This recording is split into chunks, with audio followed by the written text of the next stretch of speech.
Stretching across the Gulf of Thailand for a distance of 500 kilometers is the Patani Basin, one of the richest sources of hydrocarbons in Thailand.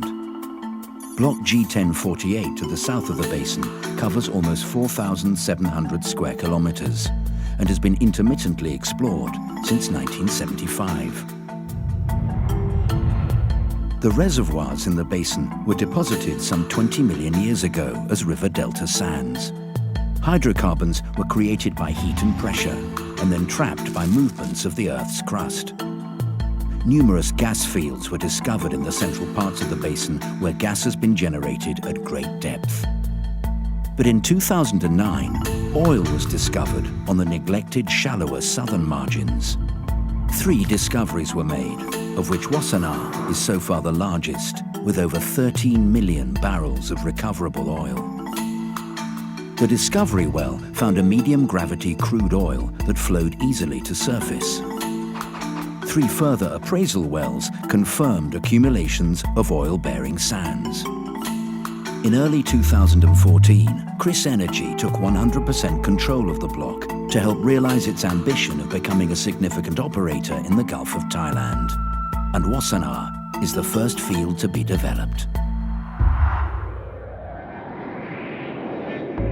The water is approximately 50 meters deep with a reasonably flat seabed, so the development solution is a mobile offshore production unit, or MOPU.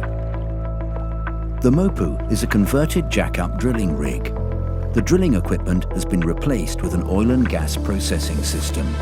It has a proven track record with several years of service in almost identical operating conditions. Once the MOPU has been towed to location, it's held on site by dynamically positioned vessels for installation. The steel mat and legs are lowered to the sea floor, and the rig is then jacked clear of the water. Typhoons sometimes pass through the Gulf of Thailand, so the rig is raised high enough to clear waves that would be generated by the worst storms. A drilling rig is shepherded into place next to the MOPU to undertake a 4-month drilling campaign. Up to 6 conductors are installed, with capacity for 3 wells each, to protect the well risers from strong currents.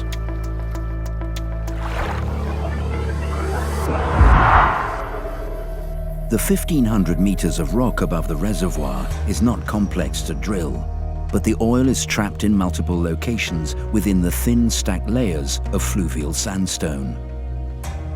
About half the wells are drilled horizontally and twist and turn to find their elusive targets.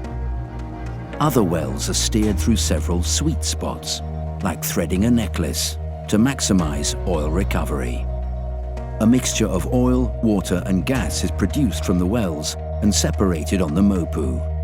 The gas is used to fuel onboard generators, and the water is pumped back into the reservoir to avoid any discharge into the sea. The MOPU accommodates 39 crew on rotation, who fly to and from the rig from Songkhla, 140 kilometers away. To export the oil for storage, a pipe layer installs a 2-kilometer oil pipeline. This rests on the sea floor and is designed to be recovered after production ceases. The pipeline terminates at a calm buoy. A floating storage and offloading vessel, or FSO, is hooked up to the calm buoy and is able to store approximately 500,000 barrels of oil. The calm buoy rotates to compensate for the FSO's motion and allows the tanker to quickly disconnect and move off station if a typhoon is forecast. A shuttle tanker docks regularly with the FSO to offload the oil. The Wassana field will at its peak produce some 10,000 barrels of oil per day and have a life of around 7 years. Unlike a fixed platform structure, the MOPU development concept is designed to move lock, stock and barrel onto other locations when they're ready for development. The other discoveries in the block will be first in line for production. The Niramai field and the Mayura field. During production on these fields, exploration will continue on a clutch of other nearby prospects. So the Wassana Mopu could easily spend decades moving nomadically from one discovery to the next. Wassana, the first of many fields to be developed by KrisEnergy.